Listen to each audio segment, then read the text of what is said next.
Okay, so I mentioned that I was going to go to Cannizaro Park, and I thought I'd do that now. So it's a few days later, and as you can see, we're on a different common now.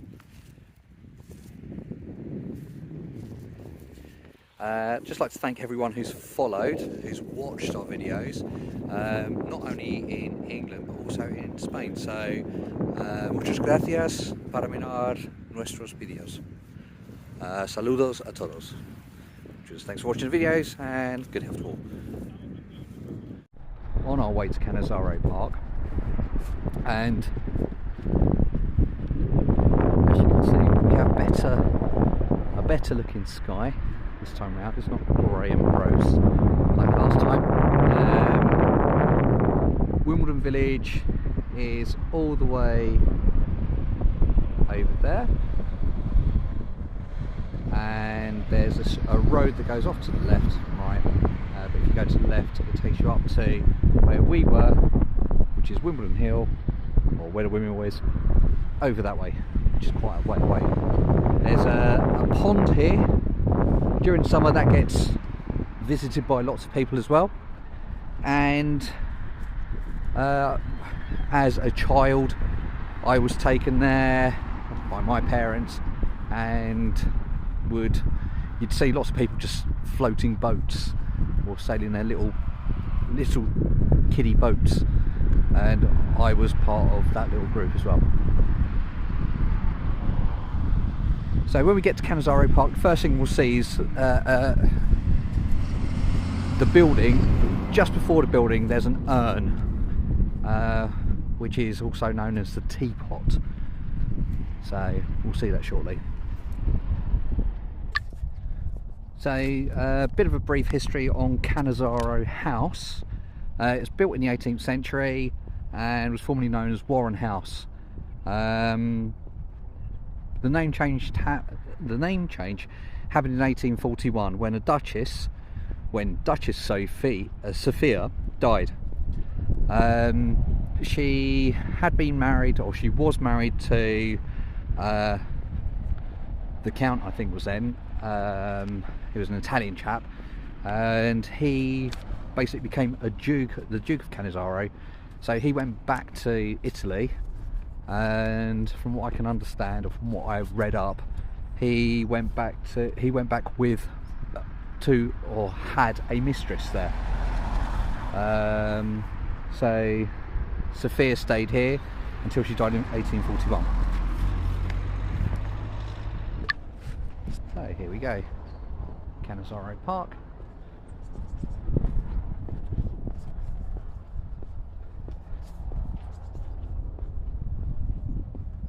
And a map.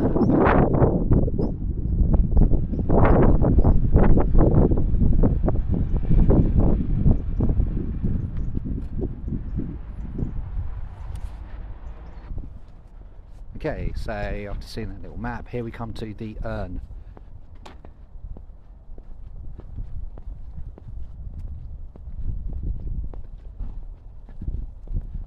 That some here apparently call the little teapot.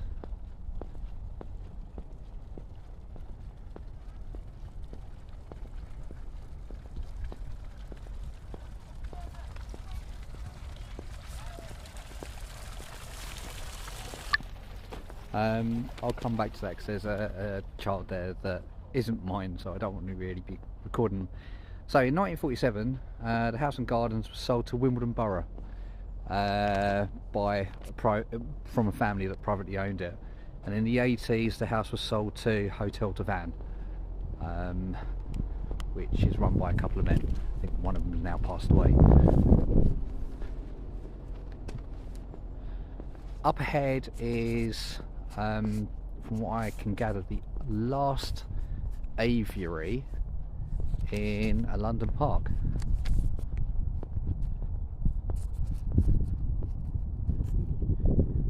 And over here we have some more information. The aviary was based on the design of Turin Cathedral and it's home to a variety of birds. Oh, should we go see if there's any frozen birds in there, because it's a bit chilly. Oh, there are some birds in here. It's a nice design.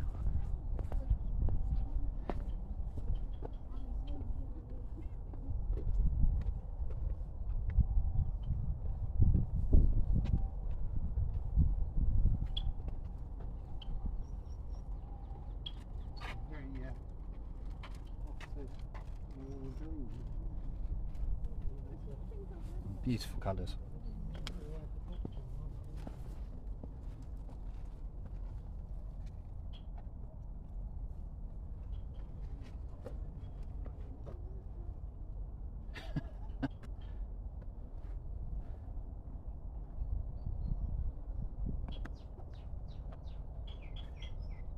Okay, we're going to move on from here now. So just a few of the birds here.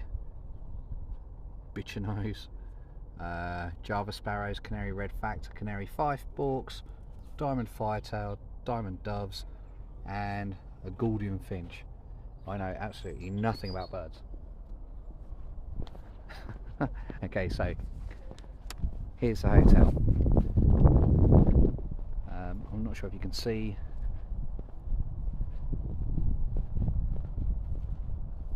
the view from here. It's very pretty. So a lot of people get married in this area, and just behind here there's a place called the Sunken Gardens. If you haven't seen them, they are beautiful. At this time of year, probably not as beautiful as during spring or summer.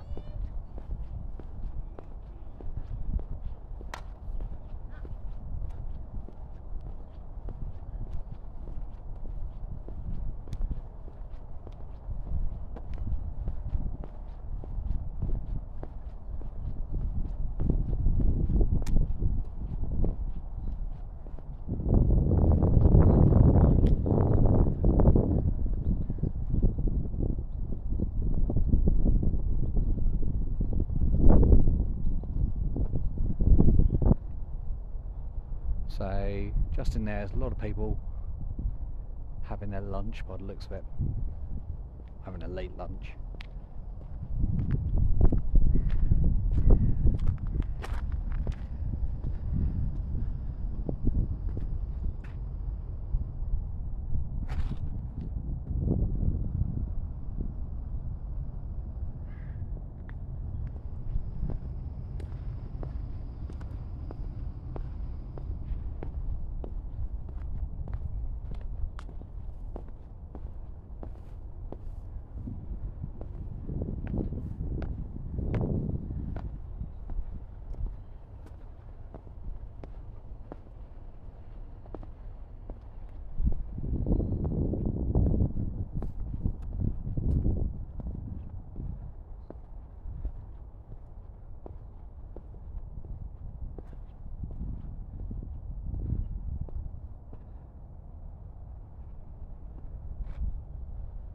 Quite picturesque.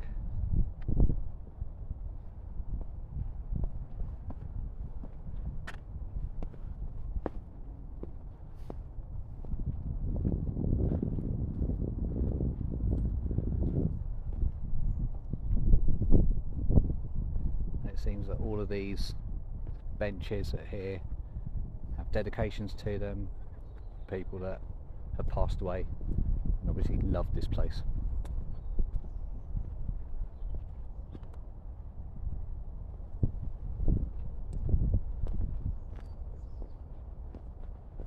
So I believe this might be the herb garden.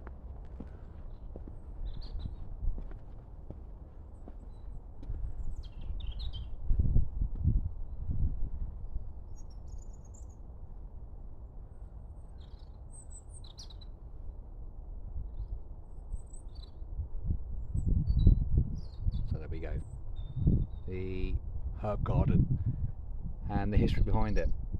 I don't know if you can see all of that. So the Wilsons were the private family that owned the house before the local government got it, or obtained it.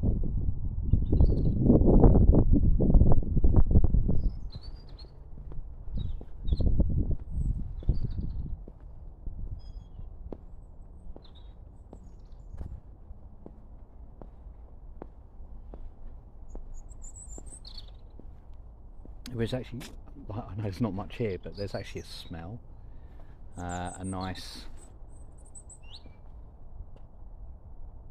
smell. It might be from the herbs. Well, I imagine it is from the herbs.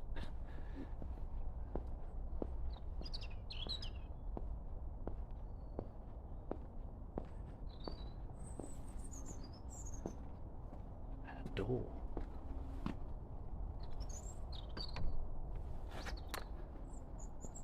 It's locked from the other side, so we won't get to see a secret garden, I guess.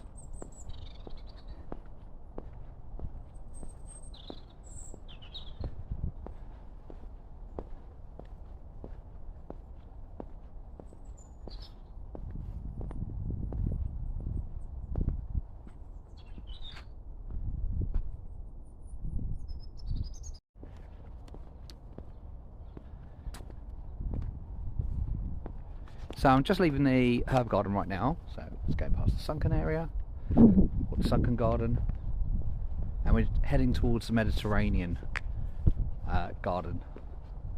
When I was looking up the stuff to do with, or people that had been at Cannizaro house, a couple of names did stick out to me. So one of them was William Pitt the Younger. So he was one of our prime ministers, and he was friends with William Wilberforce. So Wilberforce was trying to push the anti-slavery act through, and due to the friendships that they had, William Pitt was not opposed to it and helped him get on with it, really. However, in 1806, I think William Pitt died, in 1807 is when the abolition of slavery happened. So he didn't quite get to see it come to its fruition. Other interesting people that lived here, or stayed here, sorry, not lived. Well, I think I've gone down the wrong way. Let's investigate.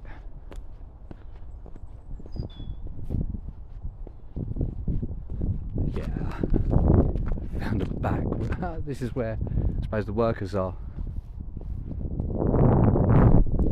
Interesting. Okay, so other people that were here, or that came to visit. I've got my notes in front of me. Was Alfred Lord Tennyson. So he wrote Charge the Light Brigade, which glorifies a complete disaster on behalf of the English. They were going up against, I think it was the Prussians, and the Prussians had stolen or had taken some cannon and ammunitions and stuff like that. And one of the captains, there was mismanagement and lots of bad information going backwards and forwards. So the Light Brigade is basically lightly armoured riders, and they were normally a clear-up mob. Effectively, they would charge around and kill off stragglers, and they didn't really go into big battles up until this time, where they were led into basically an army of Russians or Prussians that had cannons left, right and centre. So these guys actually rode in on their horses, and some of the reports saying how amazing the British were. They fought like demons, and how they carried themselves with honour. However, it is a big mistake.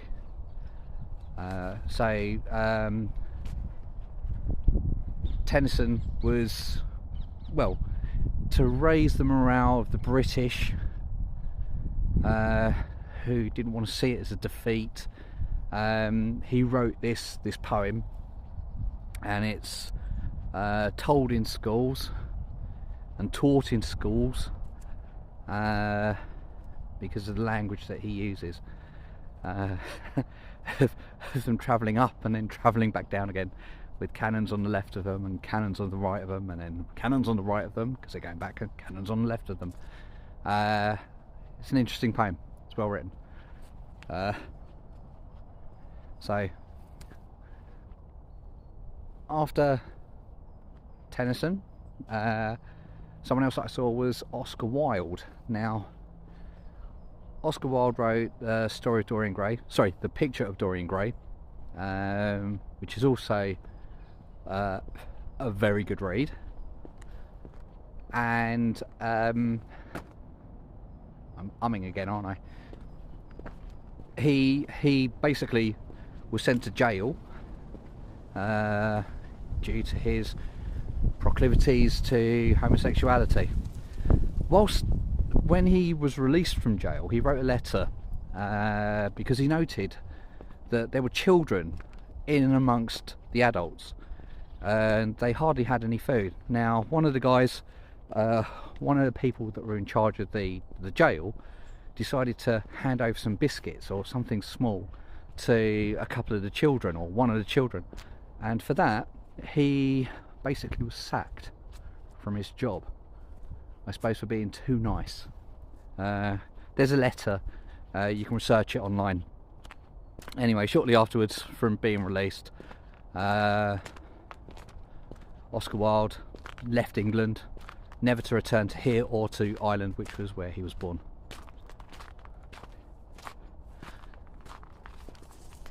And the last chap that I saw was Henry James, another writer, who liked to write ghost stories.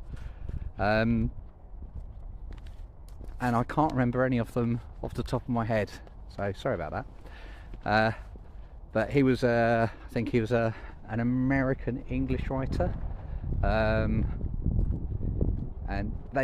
he wrote ghost stories and love stories, from what I could gather. Ghost stories I know he did. Anyway, time to walk in silence, I guess.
So we're just coming up to the Mediterranean garden.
which looks absolutely lovely. Loving the green on the stones. Or on the brickwork.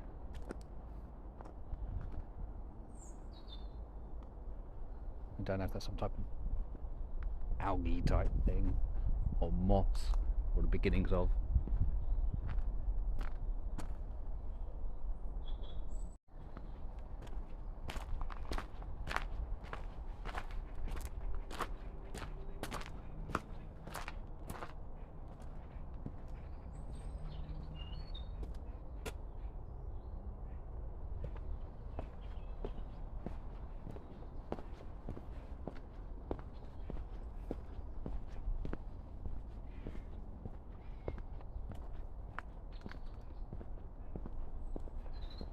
So I'm heading back on myself a little bit here, so I'm trying to find Lady Jane's Wood, which, as it suggests, is a wood that probably belonged to Lady Jane.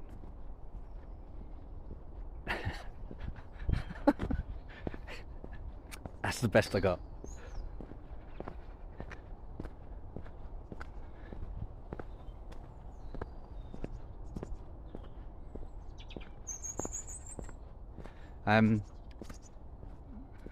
When you come to this park, there is very little parking, and it is expensive. So if you're driving in, you might want to think about that. Finding the parking is a pain.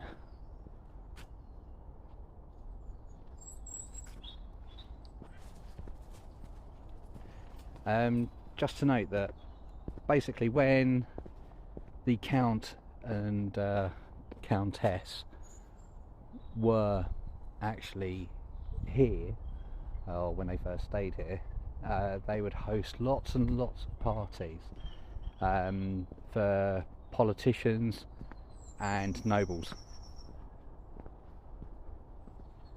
I wonder if that's the same today, but somewhere else. I imagine it is.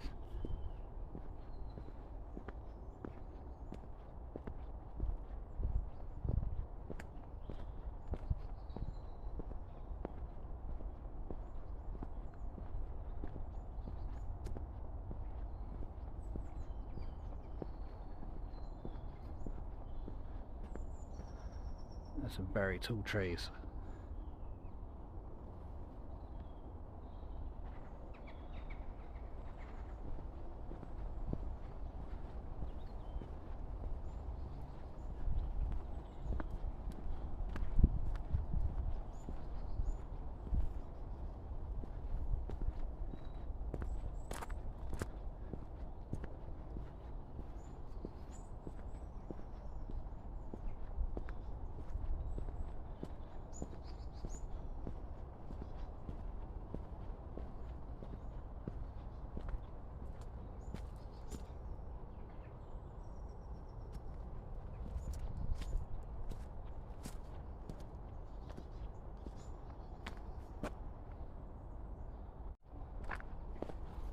I'm unsure if this is supposed to be the forest here, because it is barriered. Well, it has a barrier around it, so.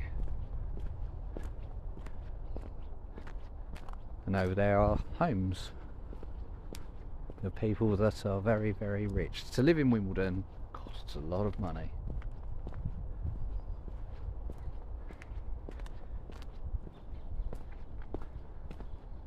And something about postcodes. So if you're in the SW postcode,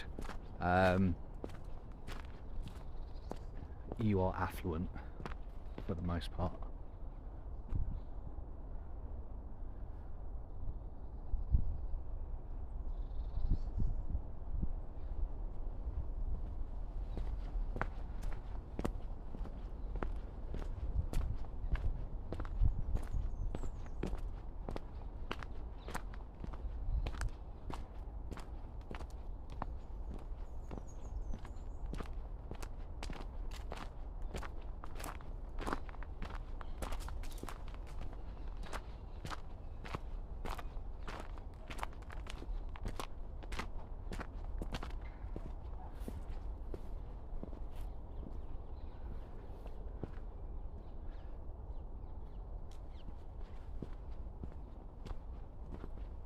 we've stumbled across somewhere.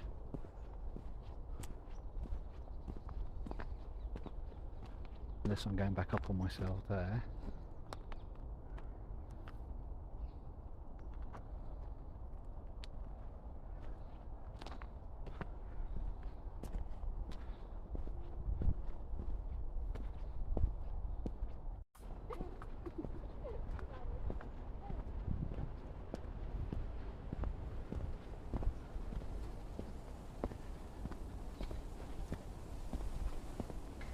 So as I'm prone to do, I've gotten lost. I wasn't standing still this time, which is nice. I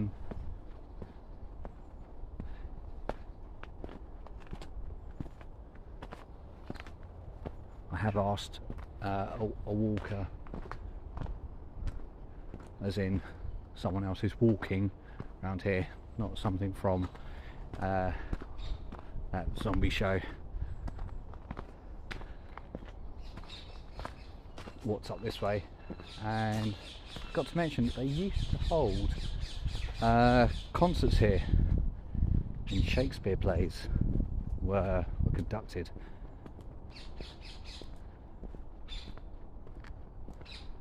So we're going to try here.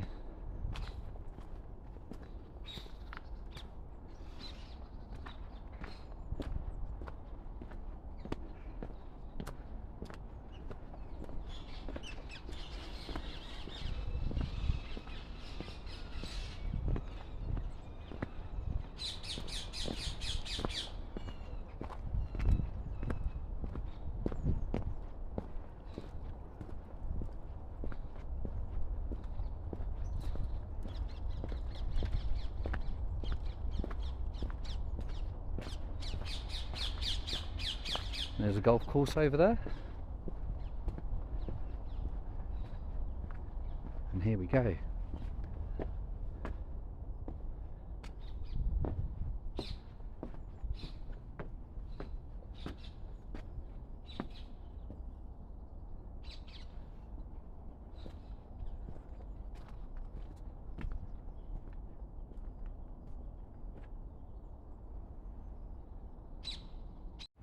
So after getting a little bit lost, I have found the Italian garden.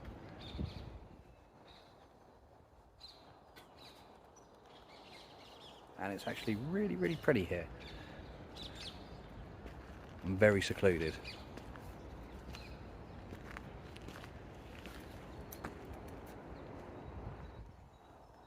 Once again, in the summertime, this place, you have lots and lots of picnics taking place here. Which is good. It's good for everyone to enjoy.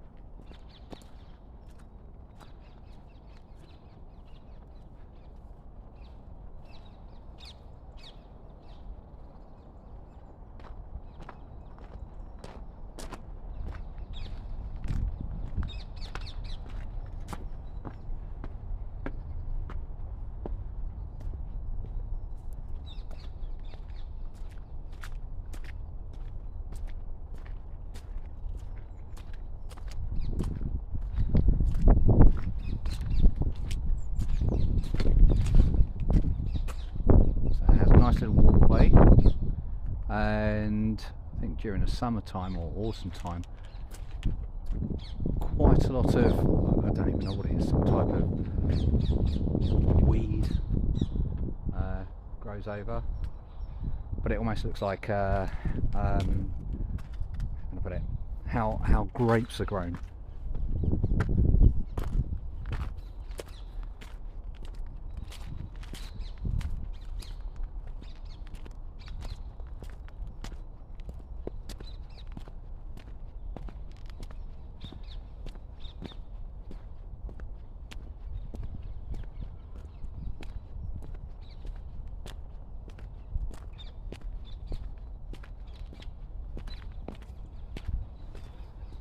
Nice salmon wall.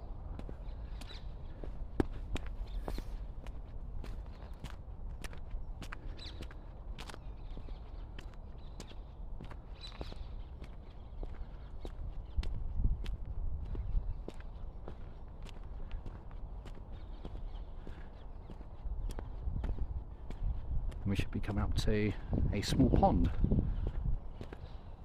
I'm not sure if this is the water garden. I'm pretty sure it is.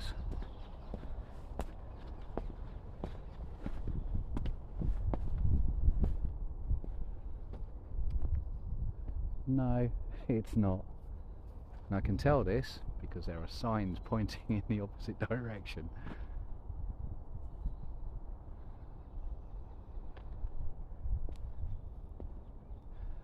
Over there you can see Cannizaro house again.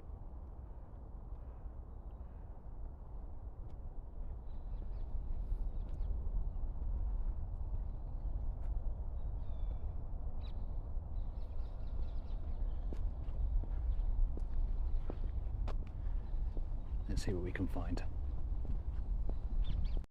Okay, so we've gone a bit further and it is muddy and wet, to say the least.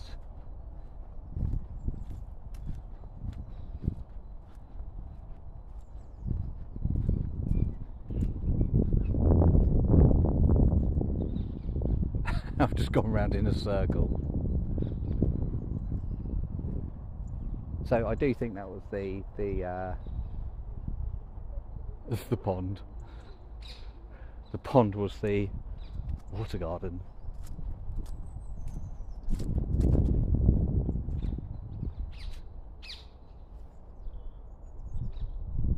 As you can see, we're having wonderful weather. It is a little bit chilly. Okay.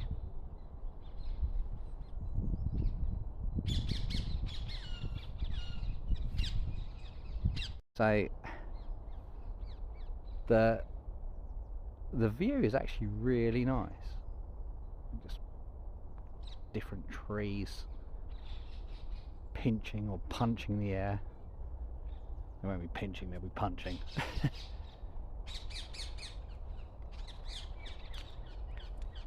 And I'm going to walk back across this. So I'll stop here because last thing I want to do is see me fall over. Or maybe it isn't. Okay, so I found another map. This is where we're at, Cannizaro. The pond that I pointed out where I used to play as a child is Rushmere. And now we're gonna head back. I'm gonna head back.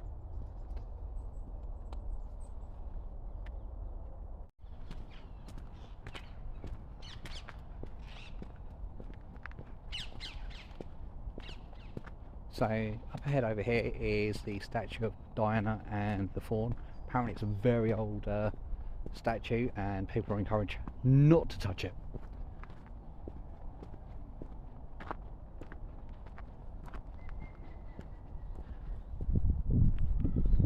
So if you're looking to visit on a very, very quiet day, Fridays I would suggest are great at lunchtime in January.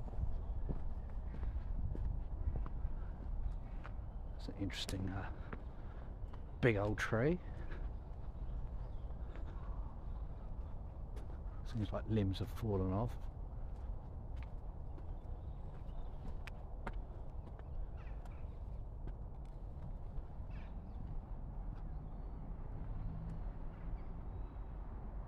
Oh, that's a shame. It says don't climb me. I wasn't gonna.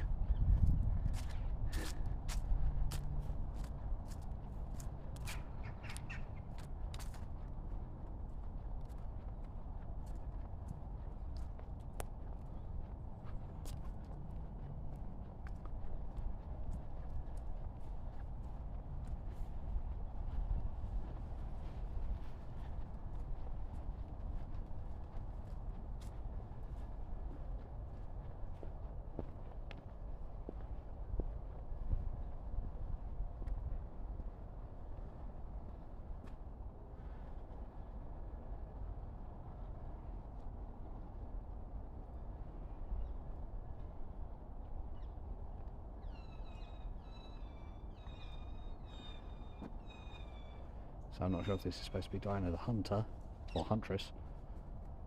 Seeing as there's an arrow there, perhaps.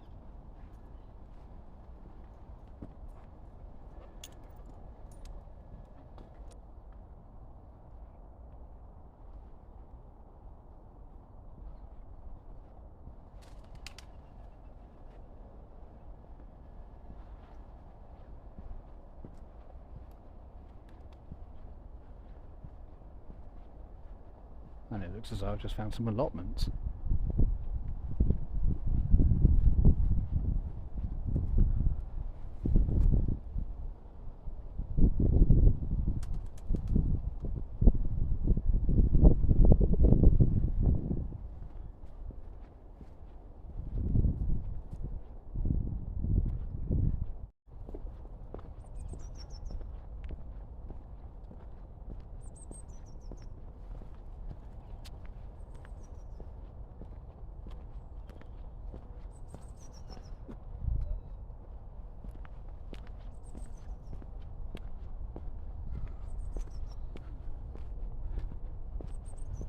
I have no idea what's up at this part here, or what's in this part here.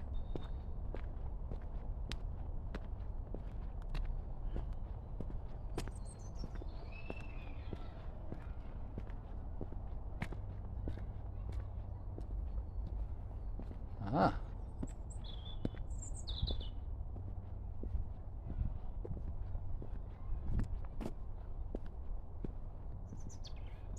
This is the Rose Garden renewal of 21 to 22, winter 21-22. Perhaps it's just a bit too cold so far.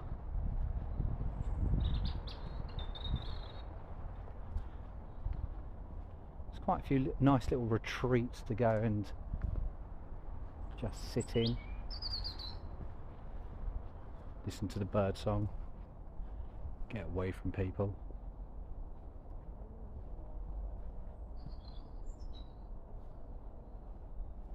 Someone's garden or house.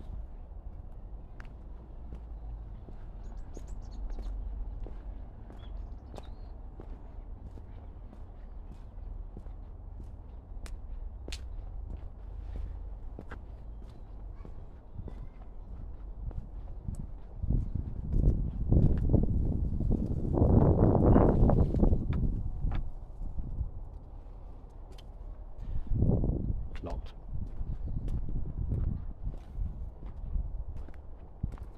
I wasn't going to push down any harder on that rusty lock thing because it was sharp.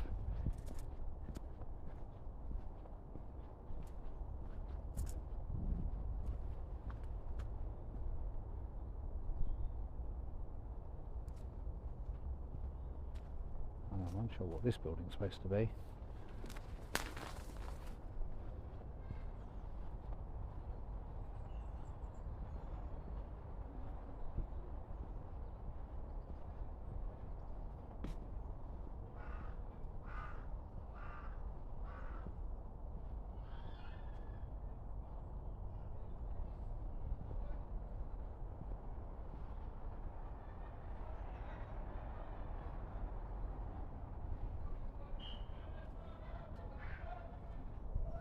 I don't know if you can see over there, looks like a king's chair.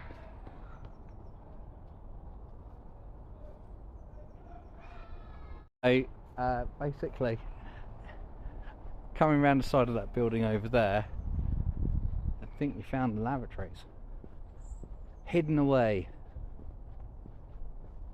and a fat squirrel. That is one fat squirrel.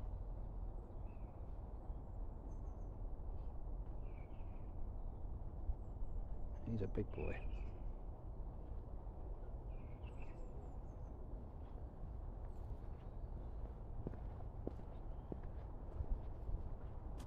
Okay, well at least you know that there's public toilets here. And so do I now. Okay, so we have seen the rose garden, a chestnut and maple walks, Diana statue, and the toilets, I guess. Would have been that last bit there. And this leads us back to Cannizaro house. However, there is a cheeky walkway over here, which I'm going to investigate.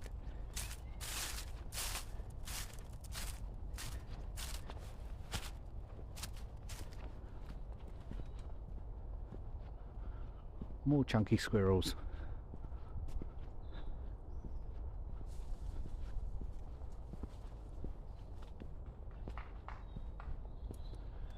Oh, it looks like a spinney. So, not a lot here.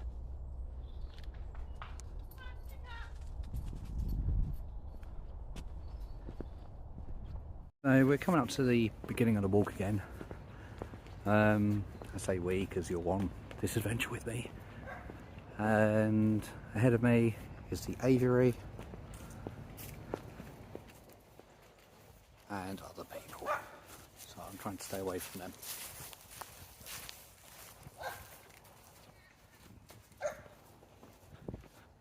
So there's the aviary. There's pretty birds. When I get to the outside of Cannizaro, I'll say a final goodbye. Okay, so we're coming up to the end. There's no one around, so I can actually film around it.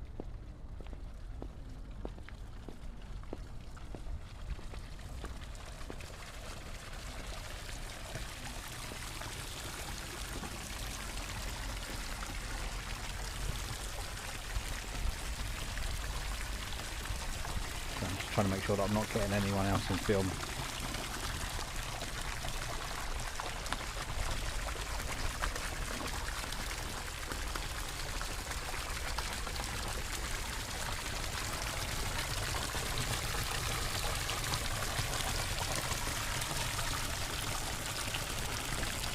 Once again, I am actually using the Pixel 6. Hopefully the sound picks up on this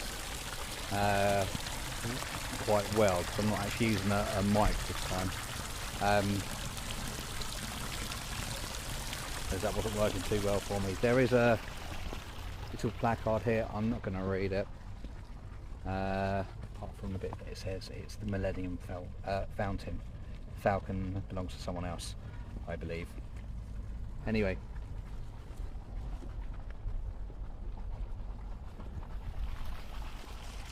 On that note, just going to head out. There's the gates up ahead. So once again, it is quite, if you didn't know it was here, it would be hard to spot really in a row, because most of these houses that are around here are huge.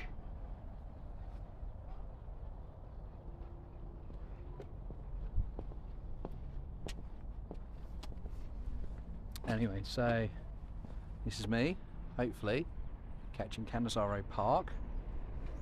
Here, here and here. And if you do see it, I definitely recommend exploring, because it's beautiful here. I hope I got the whole of my head in there. And on that note, it's a goodbye from me.